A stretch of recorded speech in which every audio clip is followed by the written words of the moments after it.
మామ అందరికీ నేనైతే మీ నవ్య గేమింగ్. మీకైతే చిన్న స్టోరీతో మీ ముందుకైతే వచ్చేసాను. మా ఫ్రెండ్ ఒక అబ్బాయి అయితే ఒక స్టోరీ చెప్పాడు. అది మీతో కూడా షేర్ చేసుకోవాలనుకుంటున్నా. ఆ స్టోరీ మీకు కూడా వినాలని ఉందా?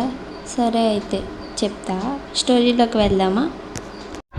నేను చెప్పబోయే స్టోరీలోనైతే ఒక అబ్బాయి, ఆ అబ్బాయికి ఒక బ్రదర్ అన్నయ్య ఉండేవాడు. ఆ అన్నయ్య వచ్చి చాలా బద్ధకం ఎక్కువై ఉండేది.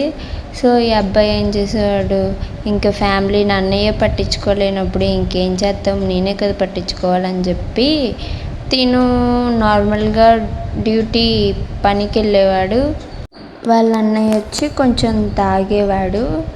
అయితే తిను ఇలాగ 1 month 2 months ఇలా ట్రావెల్ చేసేవాడు డ్యూటీకి. అలా వెళ్తూ ఉంటే ఇక్కడ అసలైన ట్విస్ట్ ఏంటంటే, ఒక అమ్మాయి కొన్ని రోజుల నుంచి ఆ అబ్బాయిని ఫోకస్ చేసేది, లవ్ చేసేది. కానీ ఈ అబ్బాయితోటి చెప్పడానికి భయపడేది. ఇక్కడ ఈ అబ్బాయిది లక్ అనుకోలో అన్లక్ అనుకోలో నాకు తెలీదు, కానీ స్టోరీ మొత్తం అయ్యాక మీరే చెప్తారు. ఇంకా ఫ్యామిలీని మొత్తం తినే కదా రన్ చేయాలి. సో అందుకు వెళ్ళేవాడు. అలాగే ఒకరోజు వెళ్తుండగా అమ్మాయి సడన్గా వచ్చి నాకు నువ్వంటే ఇష్టం అని చెప్తే మన అబ్బాయిలు ఆగుతారా? ఆగరు కదా. సరే అనుకొని తిను కూడా ఓకే నువ్వు కూడా నాకు ఇష్టం అంటే, ఈ అబ్బాయి కూడా తనకు తెలీదు, తన ఫేస్ ఎప్పుడూ చూడలేదు, కానీ ఇష్టం ఓకే అది ఇదని చెప్పేశాడు. ఇంకా అక్కడ స్టార్ట్ అయ్యింది తన లవ్ స్టోరీ. ఆ అబ్బాయి కూడా ఇంకా లవ్ చేసేవాడు. నెక్స్ట్ వచ్చి తను ఇంకా అంతగా డ్యూటీకి వెళ్ళేవాడు కాదు. వాళ్ళ ఫ్యామిలీ వాళ్ళు కూడా కొంచెం ఇష్యూల్లోకి వచ్చాడు. అయినా అది చూసి కూడా అబ్బాయికి జాలి కలగకుండా ఇంకా అమ్మాయితోటే తిరుగుతూ ఇంకా ఫ్యామిలీని ఇంకా పూర్తిగా మర్చిపోయేటట్టు చేసింది ఆ అమ్మాయి. ఇంకా అంత ట్రాప్లో పడేసుకుంది ఆ అమ్మాయి. ఇంకా ఈ అబ్బాయి కూడా ఫ్యామిలీని మర్చిపోతే ఎలా ఉంటుంది, ఎవరికైనా ఏడుపు వస్తుంది కదా.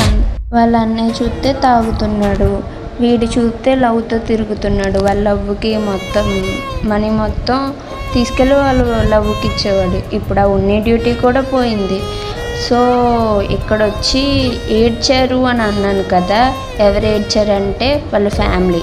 వాళ్ళ డాడీ చూస్తే లేరు, వాళ్ళ అన్నయ్య చూస్తే తాగుతున్నాడు, ఇంక వీడు చూస్తే లవడా అనుకుని వెళ్ళిపోతున్నాడు. ఇంకెవరు ఏడుస్తారు? వాళ్ళ మమ్మీ ఏడుస్తుంది. ముందే వీళ్ళ ఇంట్లోని కడుపు నింపుకోవడానికి కష్టంగా ఉండేది, ఇప్పుడు ఇంకా దారుణంగా చేశారు.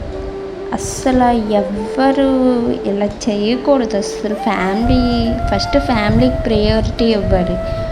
అయితే ఇక్కడ పాయింట్ వచ్చి ఆ అబ్బాయి కూడా ఇంకేం చేయట్లేదు కదా, ఆ అమ్మాయికి ఇంకా నచ్చట్లేదు, ఇంకా వేరే అబ్బాయి దగ్గరికి వెళ్ళిపోయింది.